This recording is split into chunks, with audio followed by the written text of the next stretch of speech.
I don't know if Elon's going to stay the richest in the world, but that's not my problem or my business, really. I don't know if there are that many richer people out there. I think the very richest people are pretty well known.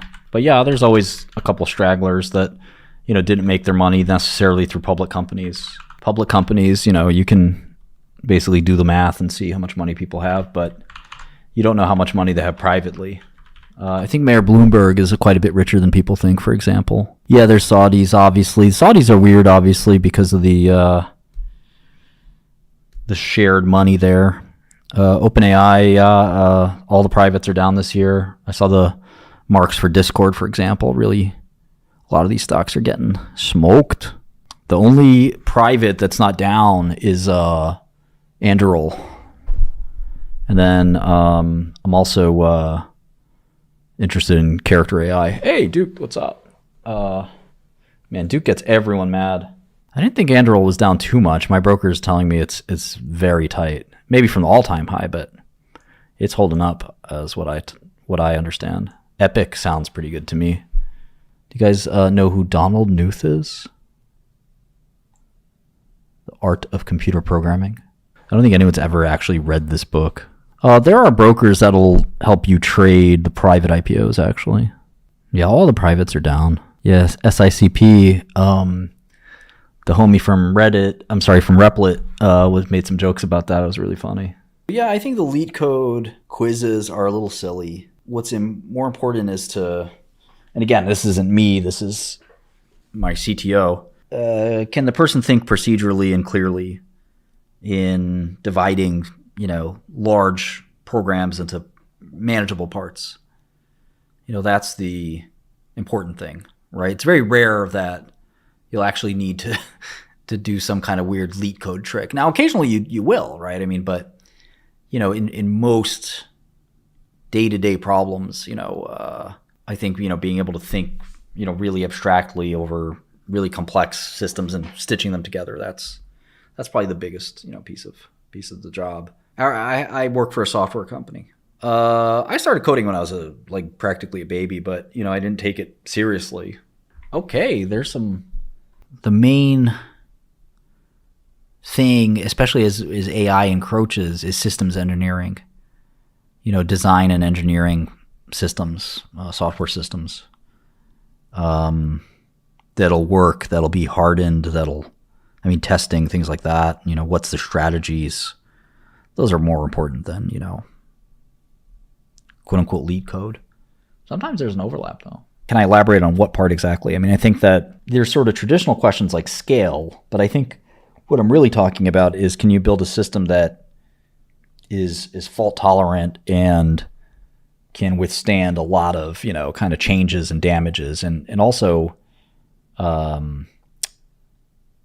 extensibility, things like that. You're asking if knowing how to code is a prerequisite to software design. I would say probably, but not necessarily. I think part of engineering is about, organization and simplicity and separation of concerns, sometimes the coupling of concerns. There are lots of ways to think about it, almost like a machine.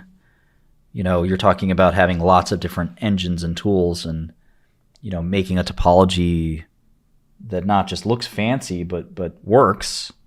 A lot of these big graphs and topologies look complex, but it's all about debating. Do you want the database to be here? Or do you want this tool to be there? What's the best way to do some of these things? Yeah, there's lots of different concepts of tolerance, right? Are you looking for a machine that can take an API that's down 20% of the time, which is right now what OpenAI is, right? How do you guarantee performance in a situation like that? It's been a challenge for us. My life philosophy and what I do, my goals are to learn and to have fun and do cool things. I love learning hard things, difficult things that are complicated and allow me to sort of do interesting things and learn some of the more complex things in life, the frontier of all the STEM disciplines and things like that. Right now, last couple of years, I've been focused on computer science, programming, software, etc. But I did many, many years in biology and chemistry. And I think that for me, I'm naturally kind of like excited by this kind of stuff. I could sit in a digital library and read journals for the rest of my life and be very happy. And I think I'm lucky that I found that happiness, because I certainly know a lot of people on Wall Street that don't have that practical drive. You know, some of them say they like investing, but a lot of them don't. A lot of them like money, but you can only like money for so long before you realize it's not that satisfying. This system, I'll explain to you maybe privately, but it's basically some mimicking the, in a lot of ways, like my new company is the agent company. I'm fascinated by these agents and trying to endow them like the ability to think. Hey, kitty. My theory is that you can take the tools of GPT-4 and probably create a completely autonomous thinking agent. Depends on what you say by thinking, because right now it certainly seems like it's it can think. I mean, if you gave it a simple problem like the blue ball is on the red shelf, and it's 8 feet in the air, and you're 6 feet tall, and there's a stool that's 2 feet high. How do you get the red ball? It'll give you exact instructions on how to take the stool and place it next to the. I think it does that if you're lucky. I think we hear a lot of the successes and we don't hear any of the failures publicized. I think it's going to fail at that the majority of the time. I also think that if you want something that can think, you need a neural net that it's actually a new can emulate a large language model, but I don't think a large language model can emulate a neural net. I just put it is a neural network, but I just put a new paper that OpenAI came out with today about how to improve the reasoning, why GPT is so bad at math, and just, without a new technology, right, without any new network, adjusting the process improved the score quite a bit. I think that there's something really remarkable about recursion. And one of my friends who's also developing these agents, he's doing them for law. I'm kind of doing them for finance and some other things. He's got this amazing, we both agree that there's a, remarkable kind of performance in recursion. It takes a lot of time, but it tends to have really, really good effects. You can't make lots of money quickly. I think if you're trying to do that, you're trying to avoid work. You should find work you enjoy and make money over the long run. One business can have lots of software products. Microsoft has 10,000 products. AI startups. I would focus on verticals for sure. I mean, to me, you can't have an AI startup. You have to have a software startup. And if you can use AI, great. If you can't, I think if you try to make your first million, you can often make your first 10 or 20 million at the same time. That's what happened to me, at least. There are some interesting verticals. I think for software, it's tricky. I mean, I like fintech, to be honest. I think being an entrepreneur, right? I mean, if your company, let's say, makes $50,000 of profit a year, and you feel like you can make, let's say you sell $100,000 of e-commerce stuff and you make $50,000 somehow. It's not realistic, but let's say that happens. You can sell that business for $1 million and you're a millionaire. You may not feel it if you're only making $50K a year from the business, but that's a business that if it can run without you, you could just sell it to somebody for 20 times earnings. Now, more likely, maybe the exit multiple is more like 10 times earnings, in which case maybe you're selling $200,000 of t-shirts and you have $100,000 of profit. There's someone who will take that business off your hands for $1 million. And, so a lot of times when you create a business, you overshoot your goals and you make a business worth 50 million or 20 million because you don't just stop growing. You try to grow the best you can. 10 times earnings is very low. Yeah. So it's typically taking the output of whatever GPT is telling you and put it back in with some adjustments. Can you improve upon this question? Right. So you basically say, okay, well, what's the I don't know, what is quantum mechanics? And it gives you some answer. And you say, all right, GPT, here's what you told me quantum mechanics was. How would you improve this? And it'll give you a better explanation of quantum mechanics. You keep doing this, you'll actually kind of, get these really remarkable results.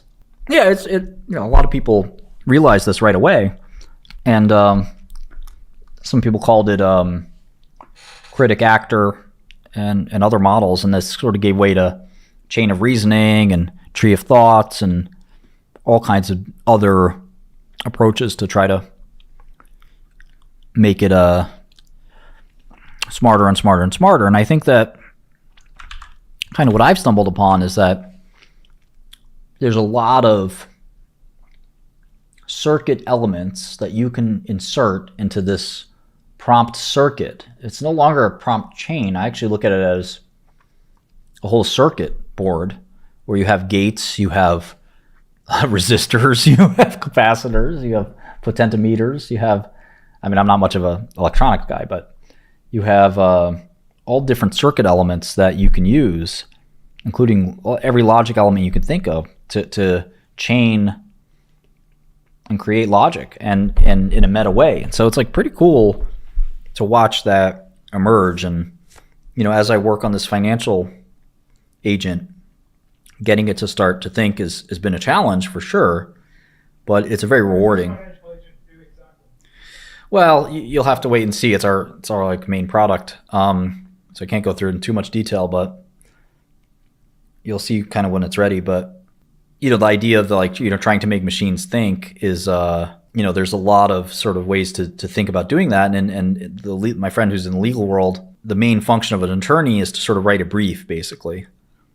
All the work an attorney does can be distilled into writing a document for a court. Right? So it's very, very given to a large language model, but it has to be right and it kind of has to be perfect.